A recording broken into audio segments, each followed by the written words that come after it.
Assalamu alaikum students. बेटा today we are going to discuss organic chemistry. Organic chemistry में सबसे पहले हम डील करेंगे organic compounds से. तो organic compounds क्या हैं? वो compounds जिसमें कार्बन है, हाइड्रोजन है और उसके डेरिवेटिव्स हैं, उसे आप कहते हैं organic compound. और वो ब्रांच ऑफ केमिस्ट्री जो कि कार्बन हाइड्रोजन, जिसको एज अ होल आप कहते हैं हाइड्रोकार्बन्स, ठीक है, कार्बन हाइड्रोजन को आप कहते हैं एज अ होल हाइड्रोकार्बन, और उसके डेरिवेटिव्स के साथ जो डील करे उसे आप कहते हैं ऑर्गेनिक केमिस्ट्री. अच्छा, एक कुछ एग्जांपल्स मैंने आपके लिए यहाँ निकाली हैं. अगर आप फर्स्ट देख लें कि आप आइडेंटिफाई कैसे करेंगे कि ये कंपाउंड ऑर्गेनिक है या नहीं, तो इसमें आपको क्लियर भी हो जाएगा कि डेरिवेटिव्स क्या होते हैं. फर्स्ट देख लें, आपके पास है कार्बन डाइऑक्साइड. ठीक है, कार्बन डाइऑक्साइड में क्रॉस चेक कर लें, कार्बन है आपके पास, यस. हाइड्रोजन है, नो. सो दैट मीन्स ये कंपाउंड ऑर्गेनिक कंपाउंड नहीं है, क्योंकि ऑर्गेनिक कंपाउंड तो वो होगा जिसमें कार्बन हाइड्रोजन एक साथ होंगे, ये मस्ट है. ठीक है, फिर कोई और एलिमेंट है या नहीं डजेंट मैटर, कार्बन हाइड्रोजन का, जिसको आप हाइड्रोकार्बन्स कह रहे हैं, उसका होना मस्ट है. So that means first compound तो आपके पास ऑर्गेनिक कंपाउंड नहीं है. सेकंड कंपाउंड देख लें, आपके पास है वाटर. फर्स्ट नहीं है, सेकंड देख लें, आपके पास वाटर H2O. अब H2O ऑर्गेनिक कंपाउंड है या नहीं? वाटर के अंदर हाइड्रोजन है, यस. कार्बन है, नो. अगेन ये आपके पास क्या है? इनऑर्गेनिक है. तो वो कंपाउंड जिसमें कार्बन और हाइड्रोजन एक साथ नहीं है उसे आप कहते हैं इनऑर्गेनिक कंपाउंड्स. तो carbon dioxide, water is inorganic. Moving towards third example, CH4 methane. अब इस कंपाउंड में कार्बन है, यस. क्रॉस चेक करें, हाइड्रोजन है, yes.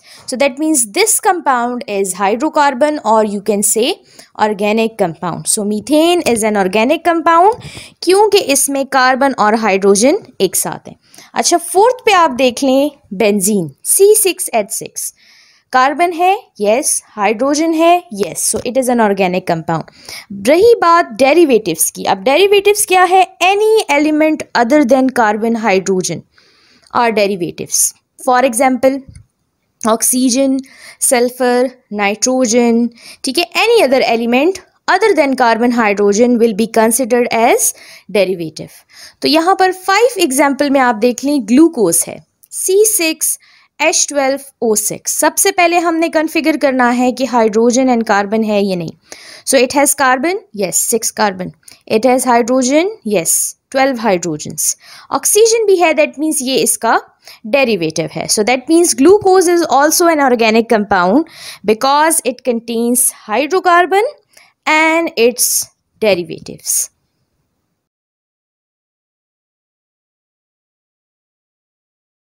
Next we are going to discuss general characteristic या properties of organic compound. कि ये जो organic compound है, इनकी क्या ऐसे special characteristic हैं, properties हैं, जिससे आप इसको identify कर सकते हैं. First है आपके पास occurrence. Mostly organic compounds जितने भी हैं, they are present in the living bodies. ठीक है, जितने भी लिविंग बॉडीज़ हैं, प्लांट्स हैं, एनिमल्स हैं, उसमें ये प्रेजेंट है. ठीक है, सेल मेम्ब्रेन का स्ट्रक्चर आप स्टडी करें, which is the basic unit of the human body. ठीक है, वो क्या है? सेल है. तो सेल बेसिकली कंपोज्ड ऑफ क्या? आपके पास phospholipids, protein. So basically they are hydrocarbons. इसके अलावा नॉन लिविंग सब्सटेंसेस अगर आप उठा लें, लाइक यूरिया, NH2CONH2, तो ये आपके पास क्या है? ये भी ऑर्गेनिक कंपाउंड है. ठीक है, ये लिविंग बॉडी के अंदर भी पाया जाता है और इसको आप लैब में भी सिंथेसाइज कर सकते हैं. And addition to that, urea was the first organic compound which was synthesize in laboratory. एक ऐसा पहला कंपाउंड है जिसको लैब में सिंथेसाइज किया गया था, बिकॉज इसके पीछे एक वाइटल फोर्स थ्योरी है जो कि कहती है बेसिकली कि लिविंग ऑर्गेनिजम्स के अंदर ही ऑर्गेनिक कंपाउंड एग्जिस्ट करते हैं, और एक फोर्स है जो कि बेसिकली उसको ड्राइव कर रही है या वो कंपाउंड्स बना रही है, which is the essential force. लेकिन इस थ्योरी को बाद में जो फ्रेडरिक वोलर है उसने इसे गलत साबित किया by synthesizing urea in the laboratory. Lab में इसने यूरिया बनाया था, so that means urea is the first organic compound that is synthesize in the laboratory. अच्छा, इसके बाद सेकंड, कोवेलेंट नेचर। जितने भी आपके पास ऑर्गेनिक कंपाउंड्स हैं उनके अंदर कोवेलेंट बॉन्ड एग्जिस्ट करते हैं। ये याद रखिएगा, टेट्रावेलेंट है। टेट्रावेलेंट मीन्स कि 4 कोवेलेंट बॉन्ड हमेशा एक कार्बन जो है वो बनाएगा, because it belongs to group 4, so it will always form 4 covalent bonds. अच्छा, यहाँ पे मेंशन मैंने किया है कि कोवेलेंट बॉन्ड का जो नेचर है बेसिकली वो 2 किस्म का होगा, एक है पोलर, एक है नॉन पोलर। अब पोलर कोवेलेंट बॉन्ड सिंपली वही है जहाँ 2 डिफरेंट एटम्स हैं, ठीक है, वो पोलर कोवेलेंट बॉन्ड्स हैं। नॉन पोलर कोवेलेंट बॉन्ड्स जहाँ सिमिलर एटम्स हैं। सो बेसिकली जो भी होगा आपके पास कोवेलेंट नेचर जो है वो या तो पोलर होगा या तो नॉन पोलर होगा, लेकिन कोवेलेंट बॉन्ड ही एग्जिस्ट करेगा। थर्ड प्रॉपर्टी इज कंपोजिशन, कि ऑर्गेनिक कंपाउंड किन किन कंस्टिट्यूएंट से बने हैं। कौन कौन से कंस्टिट्यूएंट्स हैं? कार्बन, हाइड्रोजन तो मेन एलिमेंट्स हैं, ये तो हम डिस्कस कर चुके। फिर हमने ये डिस्कस किया कि डेरिवेटिव्स भी होंगे। डेरिवेटिव्स हमने कहा वो elements which are other than carbon and hydrogen, carbon hydrogen को छोड़कर, लाइक यहाँ मेंशन है nitrogen, sulphur, oxygen, phosphorus and X. X stands for halogens, that is group 7, ठीक है। So that means carbon hydrogen के साथ अगर ये एलिमेंट्स आपको स्पेसिफिकली नजर आए तो ये क्या है, बेसिकली ये डेरिवेटिव्स हैं कार्बन और हाइड्रोजन के, ठीक है। अच्छा, melting and boiling point, next property. Organic compound जितने भी हैं उनके melting and boiling point, that means जिस टेम्परेचर पे आपके पास सॉलिड मेल्ट होकर कन्वर्ट हो रहा है लिक्विड पे, और लिक्विड जो है वो बॉयल होकर कन्वर्ट हो रहा है इनटू द गैसियस स्टेट, ये दोनों टेम्परेचर्स क्या हैं आपके पास, बहुत लो हैं। Usually they melt and boil usually at room temperature, इसीलिए यहाँ पे मैंने मेंशन किया है वॉलेटाइल। वॉलेटाइल सब्सटेंसेस वो हैं जो कि रूम टेम्परेचर पे एवापोरेट हो जाते हैं, तो उन सब्सटेंसेस के लिए आप टर्म यूज़ करते हैं volatile. Next property is solubility. अब क्योंकि organic compound covalent in nature हैं, कुछ पोलर हैं कुछ नॉन पोलर, तो जो सब्सटेंसेस नॉन पोलर होंगे, ठीक है, जो ऑर्गेनिक कंपाउंड्स नॉन पोलर होंगे वो नॉन पोलर सॉल्वेंट्स में ही डिसॉल्व होंगे। लाइक हमने क्लास 9th में पढ़ा था, लाइक डिसॉल्व्स लाइक का रूल, कि polar solute will dissolve polar solvent, और जो नॉन पोलर सोल्यूट हैं वो नॉन पोलर सॉल्वेंट्स में ही डिसॉल्व होंगे। तो नॉन पोलर सोल्यूट्स हैं फॉर एग्जाम्पल आपके पास मीथेन, ठीक है, CH4 हाइड्रोकार्बन है, ऑर्गेनिक कंपाउंड है, तो वो नॉन पोलर सॉल्वेंट्स में ही डिसॉल्व होगा। लाइक यहाँ पर मेंशन आपको मैंने किया है CCl4, carbon tetrachloride, benzene C6H6, ठीक है, ईथर, ईथर में अब बहुत सारे इसके डेरिवेटिव्स हैं, dimethyl ether, ethyl methyl ether, जो भी ईथर है basically, ether is COC linkage, आगे हम डिस्कस करेंगे। तो जो भी ईथर वाला सॉल्वेंट है उसके अंदर आपके पास नॉन पोलर कंपाउंड्स डिसॉल्व होंगे। इसी तरह अगर आपके पास पोलर सोल्यूट्स हैं, ठीक है, पोलर सोल्यूट्स हैं या पोलर ऑर्गेनिक कंपाउंड्स हैं, तो वो डिसॉल्व होंगे आपके पास मिथाइल अल्कोहल या इथाइल अल्कोहल में, ठीक हो गया। तो ये हो गई कुछ properties. We have similarity in behaviour. Similarity in behaviour क्या है, बेसिकली यहाँ पर 2 कंपाउंड्स मैंने लिखे हैं, मीथेन एंड ईथेन। थोड़ा सा इनको ऑब्जर्व करें, methane is CH4, ethane is C2H6। अब मीथेन और ईथेन में क्या डिफरेंस है, एक कार्बन और 2 हाइड्रोजन्स का। क्लोजली ऑब्जर्व करें, एक कार्बन, नेट डिफरेंस जो है, नेट डिफरेंस वो है एक कार्बन 2 हाइड्रोजन्स का, ठीक है। दैट मीन्स कि ये सिमिलैरिटी ऑफ बिहेवियर रिपीट होगा जब हम सीरीज में जाएंगे आगे, alkane series, methane, ethane, propane, butane. तो आप ऑब्जर्व करेंगे कि मॉलिक्यूलर फार्मूला में क्या डिफरेंस आ रहा है, एक कार्बन और 2 हाइड्रोजन का।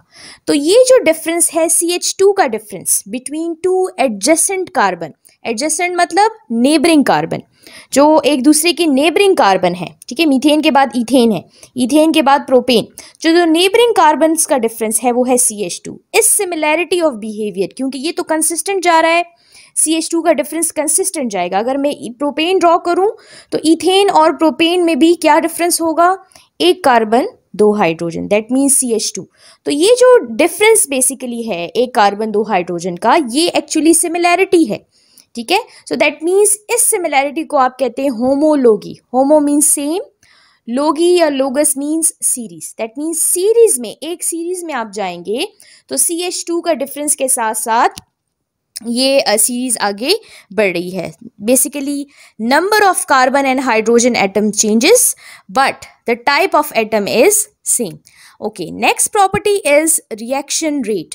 जितने भी ऑर्गेनिक कंपाउंड्स हैं हमने अभी पढ़ा कि उसके अंदर कोवेलेंट बॉन्डिंग्स हैं, तो कोवेलेंट बॉन्डिंग्स के अक्सर रिएक्शन रेट जो है वो स्लो होते हैं। Reaction rate is product per unit time.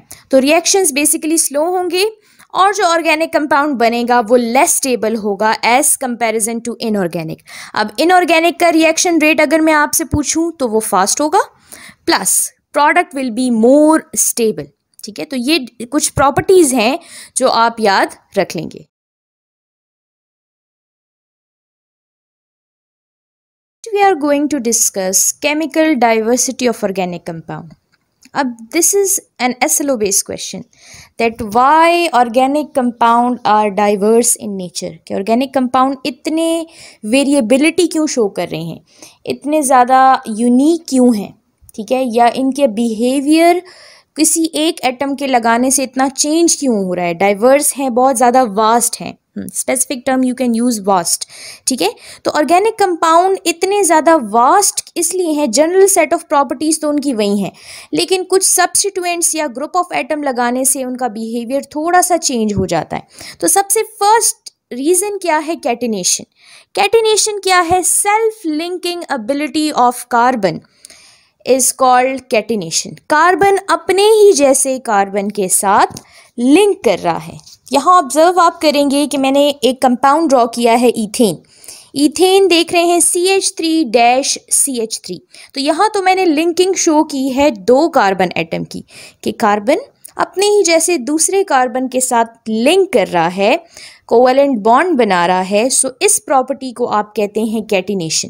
तो दैट मीन्स कि थाउजेंड्स ऑफ कार्बन एटम, ठीक है, यहाँ तो मैं आपको एक अमाउंट दे रही हूँ, वैसे infinite number of carbon atoms जो हैं कंबाइन हो सकते हैं इजीली, लेकिन थाउजेंड्स ऑफ कार्बन एटम्स जो हैं वो सेल्फ लिंकिंग एबिलिटी रखते हैं कि अपने ही जैसे कार्बन एटम के साथ तकरीबन कितने लिंकअप हो सकते हैं, 1000 of carbon atom.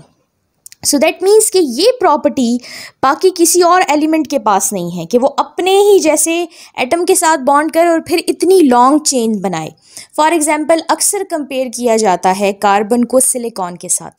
Silicon for example quartz में या ग्लास में, ठीक है, तो वो लिंक तो करता है, ठीक है, वो लिंक तो कर रहा है, बट वो लिंकिंग जो है वो इनफाइनाइट नहीं है, वो लिमिटेड लिंकिंग है। एक ख़ास हद तक 30 to 40 एटम्स लिंक कर जाएंगे, लेकिन थाउजेंड्स या इनफाइनाइट लिंकिंग नहीं है। तो सबसे फर्स्ट रीज़न कि ऑर्गेनिक कंपाउंड इतना वेरिएबल है, इतना वास्ट है, इतना डाइवर्स है, दैट इज़ कैटिनेशन।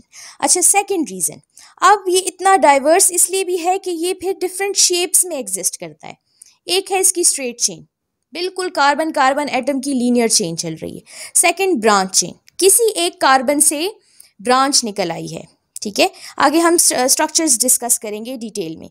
फिर रिंग स्ट्रक्चर में भी ये एग्जिस्ट करता है, जिसको आप कहते हैं क्लोज स्ट्रक्चर, ठीक है, जैसे कि बेंजीन, ठीक है। आगे हम इसको डिटेल में डिस्कस करेंगे। अच्छा, इसके अलावा फंक्शनल ग्रुप अटैचमेंट भी ये रखता है।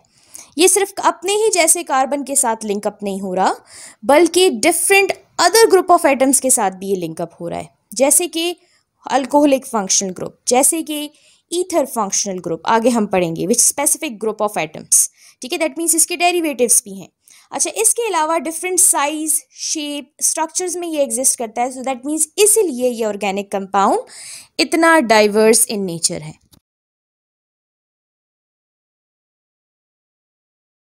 Next we are going to discuss isomerism. अब आइसोमर्स क्या है, बेसिकली पहले आइसोमर्स डिस्कस करते हैं। आइसोमर्स क्या है, वो कंपाउंड्स जहाँ मॉलिक्यूलर फार्मूला तो सेम हो बट अरेंजमेंट या स्ट्रक्चरल फार्मूला आप कह सकते हैं डिफरेंट हो, उससे आप कहते हैं isomers. For example, as an example मैंने यहाँ लिया है ब्यूटेन, ठीक है, but stands for 4 carbon, N stands for single bond. But means 4 carbons and N means single bond. Molecular formula है C4H10. ऑब्जर्व करें बेटा, यहाँ पर मैंने चेन बनाई है, उस चेन में मैंने 4 कार्बन एटम्स पुट किए हैं. इसके बाद मैंने हाइड्रोजन बैलेंस किए हैं. हर एक कार्बन का जो है वो 4 बॉन्ड्स होने चाहिए, means tetravalent. Carbon is tetravalent. अब CH3 कार्बन का एक बॉन्ड है, उसके साथ 3 हाइड्रोजन. फिर सेकंड कार्बन को आप देखें, 2 डैशेस हैं, दैट मीन्स 2 बॉन्ड. ठीक है, and 2 hydrogen, that means 4 covalent bond up to so on. ठीक है, तो मैंने यहाँ लिखा ब्यूटेन का एक structure which is n butane. N is normal butane और you can say straight chain. Straight chain butane है, उसे आप कह रहे हैं एन ब्यूटेन. सेकंड देखिए आइसोब्यूटेन. ठीक है, यहाँ आप ऑब्जर्व कर रहे हैं एक कार्बन से ब्रांच निकली है, जो सेंट्रल कार्बन है उससे एक ब्रांच मैंने ड्रॉ की है. दोनों के कार्बन और हाइड्रोजन्स काउंट कर लें तो 4 कार्बन एंड 10 हाइड्रोजन्स हैं, लेकिन एक में ब्रांच स्ट्रक्चर है या यू कैन से अरेंजमेंट है, दूसरे के अंदर स्ट्रेट अरेंजमेंट है. तो ये दोनों ब्यूटेन और आइसोब्यूटेन एक दूसरे के क्या है, आइसोमर्स हैं. तो वो कंपाउंड्स जिनका मॉलिक्यूलर फॉर्मूला सेम हो लेकिन अरेंजमेंट ऑफ एटम्स डिफरेंट हो, उसे आप कहते हैं आइसोमर्स, और ये फिनोमेना कहलाता है आइसोमेरिज्म.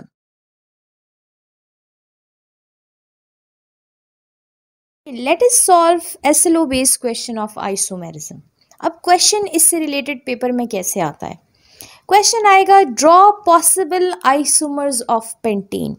कोई भी आपको कंपाउंड गिवन होगा, यूजुअली जो मोस्ट अकरिंग आता है वो आता है आपके पास ब्यूटेन, पेंटेन, हेक्सेन और हेप्टेन का. ये 4 जो है मोस्ट फ्रीक्वेंटली आस्क्ड क्वेश्चंस हैं. ठीक है, तो आपको कहा जाएगा कि पॉसिबल आइसोमर्स बनाएं. अब आइसोमर्स बनाना बहुत ईजी है. ठीक है, सबसे पहले जो आपने बनाना है वो है स्ट्रेट चेन. ठीक है, फॉर एग्जांपल यहाँ मुझे पेंटेन गिवन है. Pent stands for 5 carbon, N means single bond. तो सबसे पहले आपने एक 5 कार्बन की चेन बनानी है और उसके साथ हाइड्रोजन को आपने बैलेंस कर लेना है. ठीक है, 1 2 3 4 5 कार्बन की एक चेन बनाई, उसके साथ हाइड्रोजन्स बैलेंस कर लें. ठीक है, अब यहाँ देखिएगा आपके पास कार्बन जो है एक बॉन्ड है तो 3 हाइड्रोजन, 2 बॉन्ड्स हैं तो मजीद 2 हाइड्रोजन्स. दैट मीन्स हर एक कार्बन के आपने 4 बॉन्ड्स पूरे करने हैं बिकॉज इट इज टेट्रावेलेंट. ठीक है, तो ये हो गया आपके पास n pentane which is the normal straight chain pentane. Second है आपके पास आइसोपेंटेन. मैंने क्या किया, एक ब्रांच निकाल ली, कार्बन नंबर 2 से एक ब्रांच निकाल ली. ठीक है, कार्बन 2 से एक ब्रांच आपने निकाल ली तो ये बन गया आइसोपेंटेन. ठीक है, इसके बाद एक और आइसोमर पॉसिबल है. आप क्या कर लें, एक ही कार्बन से सारी ब्रांचेस निकाल लें. ठीक है, तो टोटल 5 कार्बन है, एक सेंट्रल कार्बन हो गया, बाकी आपके पास 4 कार्बन्स हो गए. ठीक है, so that means this is neopentane. Neo is the term when you used जब एक एटम जो है वो सेंट्रल हो और एक ही एटम से सारी ब्रांचेस निकलें तो आप टर्म यूज करेंगे नियो. आइसो ब्रांच जब कहीं भी एक या 2 ब्रांचेस जो है आप निकालेंगे तो उसके लिए टर्म यूज़ करेंगे आइसो. एन यूज़ करेंगे नॉर्मल या स्ट्रेट चेन के लिए. इसके अलावा ये 3 आइसोमर्स जो हैं वो पॉसिबल हैं, इसके अलावा और पॉसिबल ही नहीं है. ठीक है, आप बनाकर देख लें, इसके अलावा और आइसोमर्स पॉसिबल नहीं है. ठीक है, अगर आप अरेंज करेंगे तो इस कार्बन से ब्रांच निकाल लेंगे. ठीक है, इस कार्बन से निकालेंगे तो फिर आपके पास बात वही हो जाएगी. ठीक है, अगर आप क्या करेंगे, इसको मैं इस कार्बन को बेसिकली इधर ले आई हूँ. ठीक है, तो ये 3 ही टाइप्स की अरेंजमेंट जो है वो बेसिकली पॉसिबल है.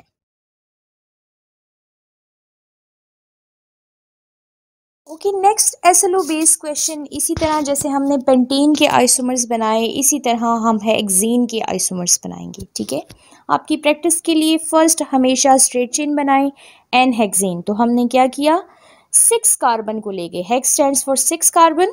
ठीक है, और हाइड्रोजन हमने बैलेंस कर लिए. सेकंड है आपके पास, अगर मैं कार्बन नंबर 2 से, ठीक है, एक है CH3 which is carbon 1, CH is carbon 2. ठीक है, तो कार्बन 2 से अगर एक ब्रांच में निकाल दूं तो आप बाकी स्ट्रक्चर मेंशन कर लें इसी तरह. ठीक है, 5 कार्बन और एक मैंने CH3 का ग्रुप निकाला है तो ये बन गया 2 मिथाइल पेंटेन. ठीक है, दिस इज 1 कार्बन, 2 3, 4 एंड 5। ठीक है, तो कार्बन 2 से मैंने एक ब्रांच निकाली, तो यहाँ पे से कहेंगे 2 मिथाइल पेंटेन। इसी तरह अगर आप क्या करें, नेक्स्ट आइसोमर में कार्बन 3 से ब्रांच निकाल दें। सिंपल, एक कार्बन से ब्रांच निकाली है, दूसरे कार्बन से ब्रांच निकालें, फिर नेक्स्ट कार्बन से। लेकिन आप ये ध्यान रखिएगा कि स्ट्रक्चर्स रिपीट ना हो। ठीक है, तो थर्ड में मैंने क्या किया, 3 मिथाइल पेंटेन। फोर्थ में आपने क्या किया, एक ही कार्बन से ब्रांचेस निकाल ली, 2 ब्रांचेस निकाल ली, 2 डाई मिथाइल ब्यूटेन। ये हम नेमिंग में सीखेंगे कि हम नेमिंग किस तरह करते हैं। ठीक है, तो फिलहाल अभी ये देख लें, फिर आगे नेमिंग में सीखेंगे कि हमने ये 2, और डैश क्यों लिखा और किस तरह हम नेमिंग करते हैं, रूल्स में आगे सीखेंगे। अच्छा, नेक्स्ट देखें, 5 आइसोमर्स आप जो है आपके पास है, एक पोजीशन 2 से ब्रांच निकाली, एक पोजीशन 3 से। ठीक है, तो 2,3 dimethyl butane. So that means कि जो पॉसिबल आइसोमर्स हैं वो हैं हेक्सेन के 5। So as you can observe, आपके पास ब्यूटेन के कितने थे, 2 आइसोमर्स, पेंटेन के कितने थे, 3।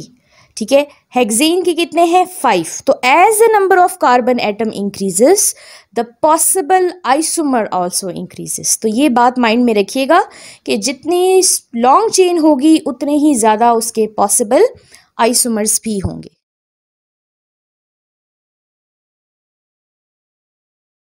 बेटा, नेक्स्ट ये डिस्कस करते हैं कि ऑर्गेनिक केमिस्ट्री में किस टाइप के फार्मूलाज जो हैं हम वो लिखते हैं। फर्स्ट है आपके पास मॉलिक्यूलर फार्मूला। आपने प्रीवियसली भी पढ़ा होगा, एक रिव्यू आपको मैं दे देती हूँ। वो फार्मूला जो एक्चुअल नंबर ऑफ एटम्स के बारे में आपको शो करता है, एक्चुअल अमाउंट शो करता है, एक्चुअल वैल्यू देता है आपको, तो उसे आप कहते हैं मॉलिक्यूलर फार्मूला, जिसमें आपको टाइप ऑफ एटम के बारे में पता चल रहा है, एक्चुअल नंबर ऑफ एटम के बारे में पता चल रहा है, और रेशो का पता चल रहा है कि कौन सा एटम किस अमाउंट में है। फॉर एग्जांपल आपके पास है यहाँ C4H10 ब्यूटेन मैंने मेंशन किया है, तो ये फार्मूला मुझे क्या बता रहा है, सबसे पहले एक्चुअल नंबर ऑफ एटम के बारे में बता रहा है कि कार्बन 4 है, हाइड्रोजन 10 है, एक्चुअल अमाउंट। ठीक है, सेकेंडली ये मुझे बता रहा है कि 2 टाइप ऑफ एटम है, कार्बन और हाइड्रोजन। एंड थर्डली ये मुझे रेशो भी बता रहा है, 4:10 एक्चुअल रेशो बता रहा है। ठीक हो गया, ओके। नेक्स्ट है आपके पास स्ट्रक्चरल फार्मूला। स्ट्रक्चरल फार्मूला आपको क्या शो करता है, अरेंजमेंट ऑफ डिफरेंट एटम्स, कि ये एटम्स कैसे अरेंज हैं कंपाउंड के अंदर। तो जो आपको अरेंजमेंट शो करे उसे आप कहते हैं स्ट्रक्चरल फार्मूला। ठीक है, जैसे कि यहाँ स्ट्रक्चर मैंने मेंशन किया है ईथेन का, eth stands for 2 carbon, N means single bond. ठीक है, तो हर एक कार्बन के 4 डैशेज आपने कंप्लीट किए, 1 2 3 4। ठीक है, 4 डैशेज आपने कंप्लीट किए हैं। इसी तरह दूसरे कार्बन के भी 4 डैशेज, 1 2 3 एंड 4। ठीक हो गया, तो 4 डैशेज आपने कंप्लीट किए। ये कंपाउंड क्या है, ईथेन। इसमें आपको बता रहे हैं कि हाइड्रोजन कैसे अरेंज हैं और कार्बन कैसे अरेंज हैं। अच्छा, नेक्स्ट है आपके पास कंडेंस्ड फार्मूला। कंडेंस्ड फार्मूला आप निकालते हैं स्ट्रक्चरल से, जो कार्बन के यूनिट्स होते हैं स्ट्रक्चर में उसको उठाकर आप कंडेंस में लिखते हैं as it is. For example structure में यहाँ यूनिट है CH3, तो आपने कंडेंस में लिखा CH3। ठीक है, डैश CH3, तो जो कार्बन के यूनिट्स अपेयर होते हैं मॉलिक्यूलर स्ट्रक्चरल फार्मूला में, उसको आप एज इट इज कंडेंस में लिखते हैं। ठीक है, तो वो फार्मूला जिसमें से आप यूनिट्स ऑफ कार्बन एटम उठाते हैं स्ट्रक्चर में से, जैसे वो अरेंज है वैसे ही, लेकिन कार्बन के साथ कौन से एटम है और किस रेशो में अरेंज है उसको एज इट इज़ आप मेंशन करते हैं, तो वो आपके पास आ जाता है स्ट्रक्चरल फार्मूला से कंडेंस्ड फार्मूला। तो फार्मूलाज आपके पास बेसिकली 4 टाइप्स के हैं। ठीक है, मॉलिक्यूलर, स्ट्रक्चरल, कंडेंस्ड एंड आपके पास डॉट एंड क्रॉस फार्मूला, जिसको आगे डिस्कस करते हैं। Okay, so next 4 type of formula we have electron, dot and cross structure या फिर लेविस स्ट्रक्चर। ठीक है, इसमें क्वेश्चन किस तरह से आएंगे, ड्रॉ लेविस स्ट्रक्चर या dot and cross structure of methane. ठीक है, अब स्ट्रेटजी क्या होगी सॉल्विंग की, हमने सेंट्रल एटम जो है आइडेंटिफाई करना है। सेंट्रल एटम इसमें कौन है, कार्बन। ठीक है, how we came to know कि कार्बन है, कार्बन एक ही है। ठीक है, so that is the central element, तो ऑब्वियसली सेंट्रल एलिमेंट एक ही होगा। 4 हाइड्रोजन्स हैं। दूसरा, कार्बन बिलोंग्स टू ग्रुप 4, तो उसके आउटरमोस्ट शेल में 4 इलेक्ट्रॉन है, और हाइड्रोजन बिलोंग्स टू ग्रुप 1, ठीक है। तो दैट मीन्स हाइड्रोजन एक से ज़्यादा बॉन्ड बना ही नहीं सकता और कार्बन जो है वो मैक्सिमम 4 बॉन्ड्स बनाएगा। हमेशा हम वैलेंस इलेक्ट्रॉन्स को देखते हैं जो हमें पता चलता है bye there group number. Inner electrons bonding में पार्टिसिपेट नहीं करते, इसीलिए कभी भी उनको इस स्ट्रक्चर में हम मेंशन नहीं करते। अच्छा, कार्बन तो मैंने 4 डॉट्स लगा दिए, उसके साथ हाइड्रोजन, ठीक है, 4 हाइड्रोजन है जिसको मैंने रिप्रेजेंट किया है क्रॉस से, डॉट एंड क्रॉस, तो यहाँ की मेंशन कर दी है, दैट इज योर आंसर। ठीक है। इसके बाद है इथेन। इथेन का स्ट्रक्चर ड्रॉ किया है हमने, लिव स्ट्रक्चर, ठीक है। Ethane each stands for 2 carbon, तो 2 कार्बन ड्रॉ किए। फिर कार्बन कार्बन का आपस में सिंगल बॉन्ड है तो मैंने 2 डॉट्स मेंशन किए। उसके अलावा 3 मजीद डॉट जो कि हाइड्रोजन के साथ बॉन्डिंग में है, और हाइड्रोजन को मैंने क्रॉस से या रेड से रिप्रेजेंट किया यहाँ टू डिफ्रेंशिएट कि आपके पास ये कार्बन हाइड्रोजन का बॉन्ड है या डिफरेंट एलिमेंट है, और साइड पे आपने की मेंशन कर देनी है। So basically we have 4 types of formulas. ठीक है। आपके पास कौन कौन से हैं? मॉलिक्यूलर है, स्ट्रक्चरल है, कंडेंस है और डॉट एंड क्रॉस है। जब भी हम ऑर्गेनिक कंपाउंड के फार्मूलाज लिखेंगे तो हम इन्हीं 4 फार्मूलाज में से किसी एक टाइप में उसको जो है उसके फार्मूलाज मेंशन करेंगे।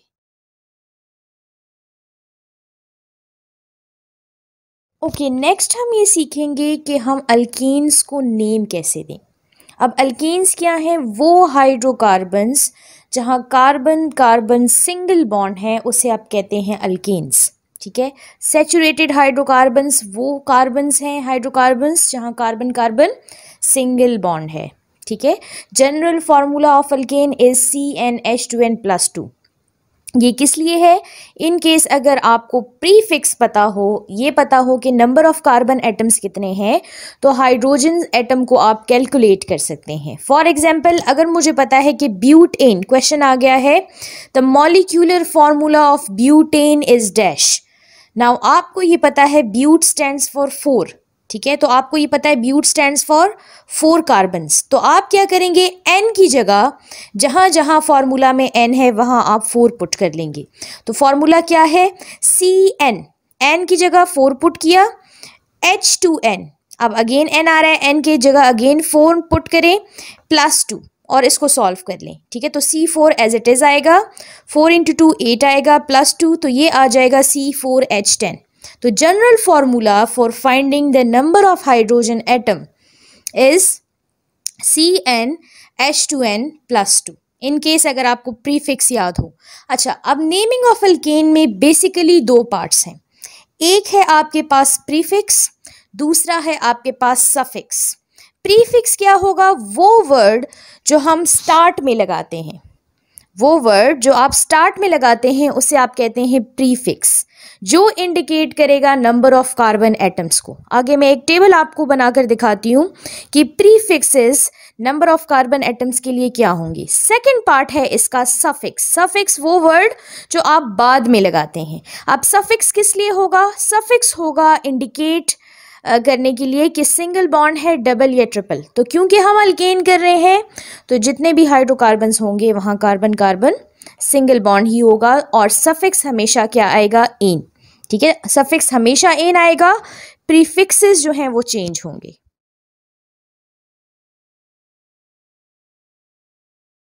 This is the table for prefixes and suffixes. ठीक है, इस टेबल को आपने याद करना है और इस टेबल से आपने नेमिंग करनी है। For example, I have carbon 1, मेरे पास एक कार्बन है तो उसके लिए मैं प्रीफिक्स यूज करूंगी मीथ। ठीक है, ये आपने याद करना है। एक कार्बन आएगा तो प्रीफिक्स क्या होगा? मीथ।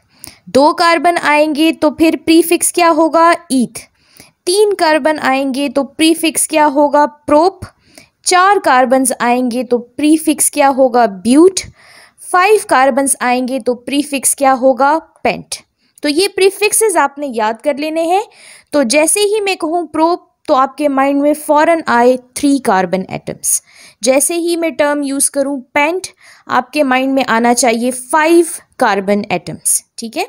अच्छा, सफिक्सेस हमारे पास सेम रहेंगे क्योंकि अल्केन की नेमिंग कर रहे हैं, तो सफिक्सेस एन ही होगा, ANE। Carbon carbon single bond है तो सब क्या आप देख रहे हैं, नेम के एंड में क्या है? ANE। मॉलिक्यूलर फॉर्मूला देख लें। मीथ स्टैंड्स फॉर 1 कार्बन, क्योंकि हमने सीखा कि ऑर्गेनिक कंपाउंड में कार्बन टेट्रावेलेंट है, तो कार्बन के साथ कितने हाइड्रोजन्स होंगे? 4 hydrogen. That means 1 carbon will be forming 4 covalent bonds with 4 different hydrogens. ठीक है, या हाइड्रोजन्स के साथ 4 बॉन्ड्स कंप्लीट करेगा या तो अपने ही जैसे कार्बन के साथ। तो मीथ में एक ही कार्बन है तो बचे 4 बॉन्ड्स, बाकी 4 बॉन्ड्स कहाँ जाएंगे? हाइड्रोजन के साथ ये बना लेगा। इसी तरह इथेन में 2 कार्बन है, ठीक है, तो एक बॉन्ड कार्बन के साथ बन गया, बाकी 3 बॉन्ड्स हाइड्रोजन के साथ। सिमिलरली यहाँ एक बॉन्ड कार्बन के साथ, बाकी 3 बॉन्ड्स हाइड्रोजन के साथ। ठीक हो गया। अच्छा, मॉलिक्यूलर फॉर्मूला हमने कैसे लिखा? हमने डिफरेंस लेकर जाना है CH2 का। प्रॉपर्टीज में हमने पढ़ा कि जो एडजेसेंट कार्बन एटम्स हैं उसमें डिफरेंस क्या है? CH2 का डिफरेंस है। दैट मीन्स एक कार्बन और 2 हाइड्रोजन का। तो मैं क्या करूंगी? मॉलिक्यूलर फॉर्मूला में मुझे याद हो जाएगा कि हर जो एडजेसेंट हाइड्रोकार्बन है उसमें एक कार्बन और 2 हाइड्रोजन का डिफरेंस आपने लेकर जाना है। फॉर एग्जाम्पल यहाँ CH4 है तो नेक्स्ट इसका होमोलोग क्या होगा? C2H6, एक कार्बन 2 हाइड्रोजन। नेक्स्ट में जाएं C3H8, C4H10, C5H12। तो आपने एक कार्बन ऐड करना है और 2 हाइड्रोजन नेक्स्ट होमोलोग में ऐड करने हैं या एडजेसेंट हाइड्रोकार्बन्स में आपने ऐड करने हैं। ठीक हो गया। अच्छा, यहाँ पर मैंने बनाया है स्ट्रक्चरल फॉर्मूला। इसका कंडेंस फॉर्मूला भी आप लिख सकते हैं। मीथेन का तो कंडेंस फॉर्मूला सेम होगा CH4। इथेन को देख लें, हम उठाते हैं कार्बन के यूनिट्स। ठीक है, कार्बन के यूनिट्स, तो यहाँ CH3 है, अगेन CH3-CH3। तो कार्बन के साथ जितने यूनिट्स हैं उसको उठाकर आप जो मेंशन करते हैं उसे आप कहते हैं कंडेंस्ड फॉर्मूला। एक मेन डायग्राम मैं आपको एंड में शो करूंगी। यहाँ पर स्पेस ना होने की वजह से स्ट्रक्चरल फॉर्मूला हमारे पास एडजस्ट नहीं हुआ। ठीक है, तो आपने ये टेबल बना लेना है जिसमें कार्बन एटम्स मेंशन करेंगे, prefix, suffix, molecular formula, structural और लास्ट में कंडेंस्ड फार्मूला। ओके, नेक्स्ट अगर आपके पास आ जाए 6 कार्बन एटम्स तो तब आप क्या प्रीफिक्स यूज करेंगे? 5 तक तो हमने सीख लिया। 6 के लिए टर्म हम यूज करेंगे हेक्स। ठीक है, और सफिक्स लगाने के बाद जो कि सिंगल बॉन्ड के लिए एन है तो ये नेम बन जाएगा हेक्सेन। ठीक है, इसी तरह 7 कार्बन एटम्स के लिए हम यूज करेंगे हेप्टेन। ठीक है, हेप्ट यूज करेंगे एन लगाने के बाद हेप्टेन। 8 के लिए यूज करेंगे ऑक्ट, अगेन सफिक्स लगाने के बाद नेम बन जाएगा ऑक्टेन। 9 के लिए यूज करेंगे नन, सफिक्स लगाने के बाद बन जाएगा नोनेन।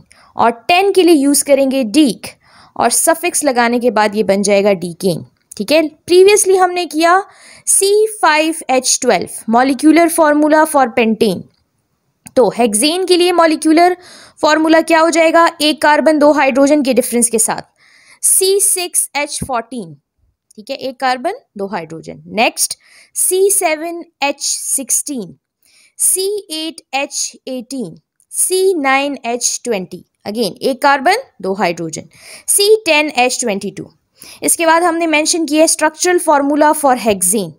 अच्छा, क्या करेंगे? सिंपली 6 कार्बन एटम को एक चेन में लिख लिया आपने, जो कि मैंने रेड से मेंशन किया है।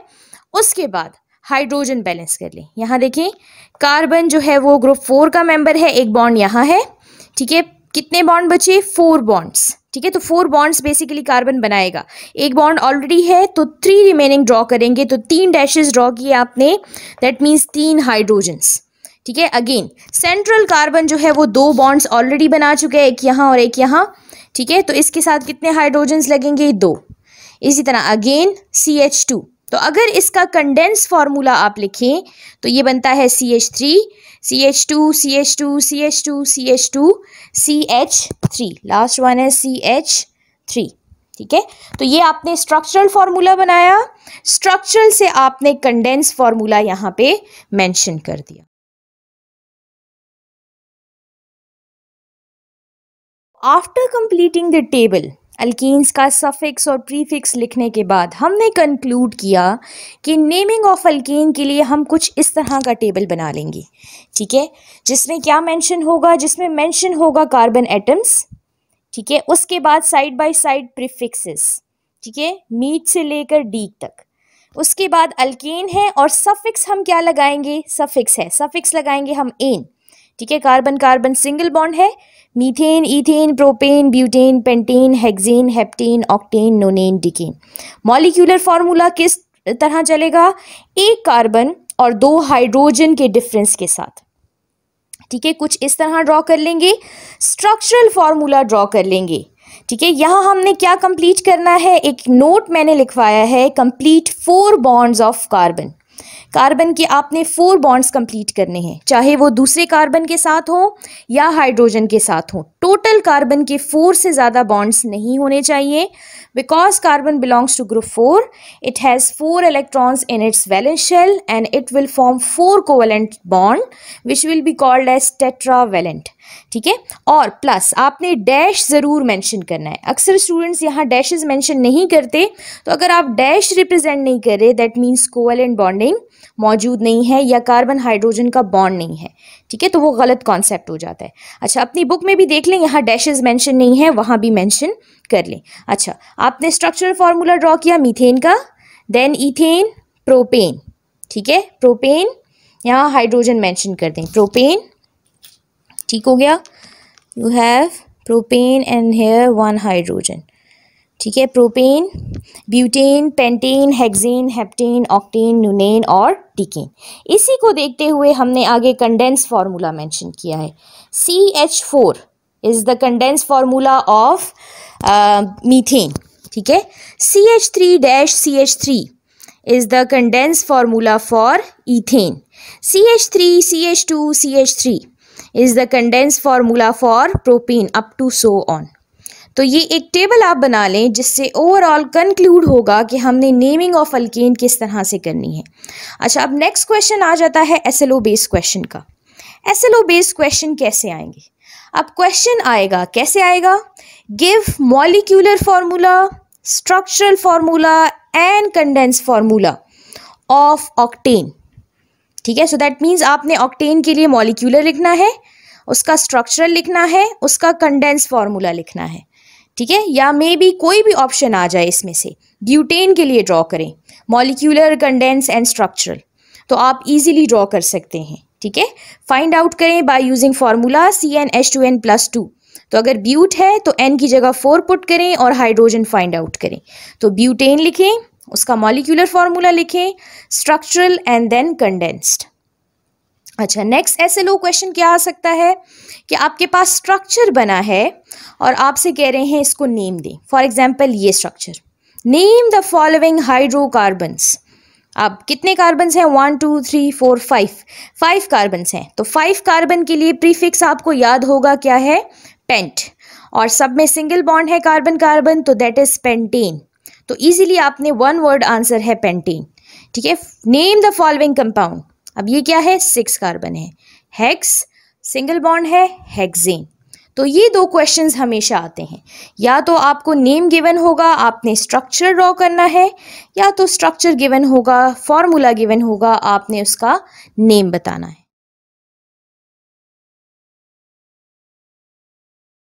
Next we have rules for naming alkene. अब हमने ये सीख लिया कि अगर हमारे पास सिंपली प्रीफिक्स और सफिक्स हों तो हम अल्कीन को कैसे नेम करेंगे, विदाउट सब्स्टिट्यूएंट्स। सब्स्टिट्यूएंट्स मीन कि वहाँ पर कहीं भी मैंने कोई ग्रुप्स या कुछ ग्रुप ऑफ एटम्स जो हैं वो मेंशन नहीं किए थे, वहाँ सिर्फ स्ट्रेट चेन थी।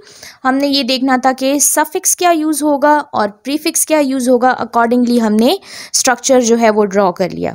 अब यहाँ पर जो रूल्स हैं ये लिखवा रही हूँ आपको, अगर सब्स्टिट्यूएंट्स अटैच हों। सब्स्टिट्यूएंट्स में किसको कह रही हूँ, फॉर एग्जाम्पल यहाँ पर मैंने मेंशन किया है CH3, तो ये CH3 क्या है, सब्स्टिट्यूएंट है। मेन चेन के साथ जो ग्रुप ऑफ एटम्स या इन अदर वर्ड्स ब्रांचेस निकली हुई आपको नजर आती हैं, वो क्या है आपके पास, सब्स्टिट्यूएंट्स। ठीक है, तो आपने उन अल्केन्स को कैसे नेम करना है या उनकी आयोपैक नेमिंग जो है, सिस्टमेटिक नेमिंग्स कैसे करनी है। तो रूल 1 है, identify and select the longest continuous chain of carbon atom.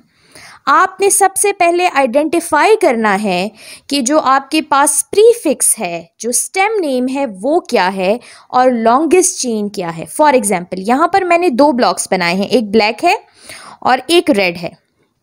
तो अगर मैं ब्लैक को सिलेक्ट करती हूँ नेमिंग में, so that means 1 2 and 3, there are 3 carbon atoms, तो फिर मैं इसको नेम दूंगी प्रोपेन समथिंग, ठीक है। लेकिन मैं क्या करूंगी, मैं लॉन्गेस्ट कंटिन्यूअस चेन को सिलेक्ट करूंगी। जो रेड में मैंने मार्क की है इसको देखें, 1 2 3 4। तो अगर मैं देखूं तो 3 कार्बन एटम ज्यादा हैं या 4 ज़्यादा हैं, प्लस ये जो 4 कार्बन एटम है ये एक कंटिन्यूअस चेन में है। तो रूल 1 ये है कि मैं लॉन्गेस्ट कंटिन्यूअस चेन को सेलेक्ट करूंगी जिसके साथ सब्स्टिट्यूएंट्स लगे हुए हैं, ठीक है। तो दैट मीन्स कि मैं कौन सा सेलेक्ट करूंगी, ये वाला जो आपके पास चेन है वो सेलेक्ट करूंगी, ठीक है। So that means 1 2 3 4। तो आपके पास जो पेरेंट नेम बना वो क्या बना, ब्यूटेन, ठीक है। इसके बाद सब्स्टिट्यूएंट्स को कैसे नेम देखते हैं, आगे लिखते हैं। अच्छा, नेक्स्ट क्या है, second rule, give the possible lowest number two the substituent. अब जहां जहां सब्स्टिट्यूएंट अटैच हैं यहाँ कंफ्यूजन ना हो इसलिए मैंने कार्बन की चेन ड्रॉ की है और यहाँ रेड में मेंशन किया है मिथाइल ग्रुप्स, ठीक है। अब इसका मतलब है कि नंबरिंग हमने कहाँ से स्टार्ट लेनी है, लेफ्ट साइड से या राइट साइड से, क्योंकि नंबरिंग हम दोनों साइड से कर सकते हैं। तो इसका रूल ये है कि सब्स्टिट्यूएंट पे जिस साइड से लोएस्ट नंबर आता है, कम नंबर आता है, हमने नंबरिंग वहीं से स्टार्ट लेनी है। फॉर एग्जाम्पल नंबरिंग में स्टार्ट ले रही हूँ लेफ्ट साइड से, ठीक है। लेफ्ट साइड से अगर आप नंबरिंग स्टार्ट लेंगे तो सब्स्टिट्यूएंट पे नंबर क्या आएगा, सब्स्टिट्यूएंट पे नंबर आएगा 3 और 4। करके देख लेते हैं, 1 2 3 4 और 5। तो सब्स्टिट्यूएंट पे कौन सा नंबर आ रहा है, 3 और 4। सब्स्टिट्यूएंट पे नंबर आ रहा है 3 4 अगर नंबरिंग में कर रही हूँ लेफ्ट साइड से। राइट साइड से आप नंबरिंग कर लें, ठीक है। राइट साइड से अगर मैं नंबरिंग करती हूँ तो सब्स्टिट्यूएंट पे क्या नंबर आता है, सब्स्टिट्यूएंट पे नंबर आता है 2 और 3। तो अब आप मुझे बताएं कि 3 4 लोएस्ट नंबर है या 2 3 lowest number. Obviously 2 3 is the lowest number. So that means जब मैं नेमिंग करूंगी, जब मैंने नंबरिंग करनी है तो मैंने नंबरिंग कहाँ से करनी है, राइट साइड से। क्यों राइट साइड से, क्योंकि राइट साइड पे ये जो ग्रुप ऑफ एटम्स हैं इस पे कम नंबर आ रहा है, जबकि लेफ्ट साइड पे इस पे ग्रेटर नंबर आ रहा है। तो मैंने हमेशा सब्स्टिट्यूएंट को लोएस्ट नंबर पे रखना है। सो दैट मीन्स इस कंपाउंड का नाम क्या होगा, 1 2 3 4 5 कार्बन एटम्स हैं तो ये है पेंटेन, ठीक है। फिर पोजीशन 2 पे और पोजीशन 3 पे मिथाइल ग्रुप है तो मैं कह सकती हूँ 2 3 डाईमिथाइल ब्यूटेन। इसका कंपाउंड का नाम क्या होगा, 2 3 डाईमिथाइल ब्यूटेन। तो पेरेंट नेम आप एंड में लिखते हैं और सब्स्टिट्यूएंट्स को आप पहले मेंशन करते हैं, प्लस सब्स्टिट्यूएंट का नंबर या पोजीशन आप पहले लिखते हैं कि कौन से पोजीशन पे, कौन से कार्बन एटम पे कौन सा सब्स्टिट्यूएंट या ग्रुप प्रेजेंट है। रूल ये है कि जो सब्स्टिट्यूएंट है हमने हमेशा सब्स्टिट्यूएंट्स को जो है अल्फ़ाबेटिकल ऑर्डर में लिखना है। फॉर एग्जांपल जो मोस्ट कॉमन सब्स्टिट्यूएंट्स हैं वो ये 3 हैं।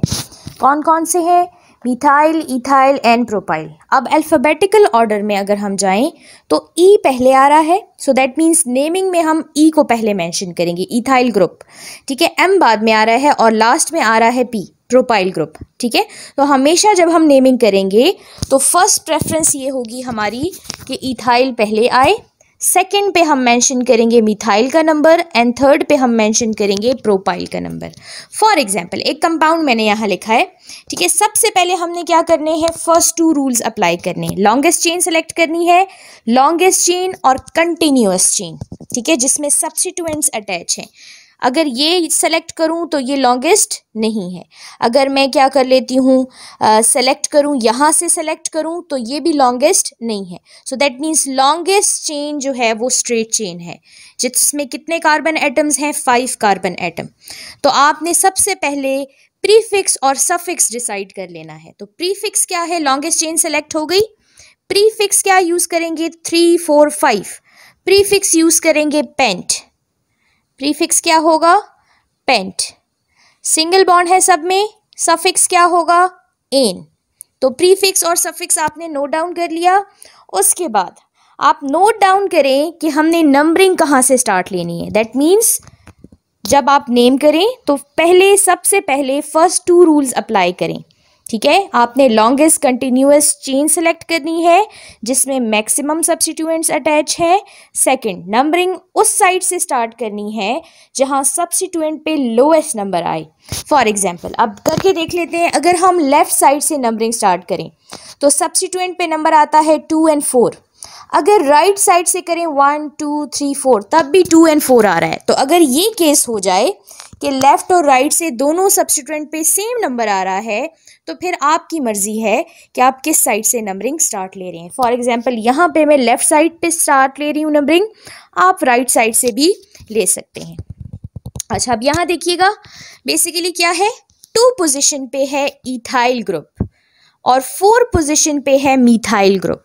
तो पहले मैं क्या करूंगी, इथाइल मेंशन करूंगी। तो मैंने मेंशन करना है 2 डैश इथाइल। अच्छा, नंबर और लेटर्स के दरमियान आप मेंशन करते हैं डैश। नंबर्स और लेटर के दरमियान आप मेंशन करते हैं डैश। तो 2 पोजीशन पे इथाइल, फिर उसके बाद कॉमा। 4 पोजीशन पे आपके पास क्या है, 4 पोजीशन पे है मिथाइल। 4 पोजीशन पे है मिथाइल और फुल नेम क्या है, pentane. Rule number 4 is substituents is named first and the parent name which is the mixture of prefix and suffix is placed last। ठीक है, हमेशा हम क्या करते हैं, जो हमारे substituents हैं, ठीक है, जैसे इस केस में जो सब्स्टिट्यूएंट्स हैं मैंने वो पहले लिखे और जो पेरेंट नेम है पेंटेन वो मैंने एंड पे लिखा। तो हमेशा सब्स्टिट्यूएंट्स का नंबर और उनका नेम स्टार्ट में लिखते हैं, उसके बाद हमारा जो मेन नेम है, पेरेंट नेम है या प्रीफिक्स और सफिक्स से जो हमने नेम बनाया है वो हम एंड में लिखते हैं। रूल नंबर 5, व्हेन 2 ब्रांचेस या substituents are present on the same carbon atom, use the number of carbon atom twice। For example, आपके लिए मैंने एक कंपाउंड लिखा है। फर्स्ट मेथड क्या है कि स्टार्टिंग के 2 रूल्स मैंने अप्लाई करने हैं। ठीक है, फर्स्ट क्या है, select the longest chain. Longest chain कौन सी है, स्ट्रेट चेन है। ठीक है, इस केस में तो कितने कार्बन एटम्स हैं, 5 कार्बन एटम्स हैं। अच्छा, उसके बाद मैंने क्या देखना है कि सब्स्टिट्यूएंट्स जो हैं वो lowest possible number left side से आ रहा है या राइट साइड से। लेफ्ट साइड से करूं तो सब्स्टिट्यूएंट पे 2 नंबर आ रहा है, राइट साइड से नंबरिंग स्टार्ट करूं तो 1 2 3 4। तो 2 लोएस्ट नंबर है या 4, ऑब्वियसली आपके पास जो है वो 2 लोएस्ट नंबर है। सो दैट मीन्स नंबरिंग मैंने स्टार्ट की कहाँ से, लेफ्ट साइड पे। अच्छा, उसके बाद हम देख लेंगे कि सब्स्टिट्यूएंट अल्फाबेटिकल ऑर्डर में कैसे जाते हैं। दोनों मिथाइल है तो सेम है, कोई फर्क नहीं पड़ता। अगर एक इथाइल होता तो इथाइल पहले आता, मिथाइल बाद में आता। दोनों मिथाइल हैं तो फाइन। अच्छा, अब हम क्या करेंगे, कहने का मकसद ये है कि एक ही कार्बन एटम से दोनों ब्रांचेस निकली हैं और इन दोनों ब्रांचेस पे 2 सब्स्टिट्यूएंट्स प्रेजेंट हैं विच इज़ मिथाइल। तो हम क्या करेंगे, वो नंबर ऑफ कार्बन एटम को 2 बार मेंशन करेंगे। फॉर एग्जांपल 2 पोजीशन पे मिथाइल है और 2 ही पोजीशन पे दूसरा मिथाइल है। तो मैंने लिखा 2,2 dash di methyl. Di means 2, methyl means CH3 group और पूरा पेरेंट नेम क्या है, पेंटेन।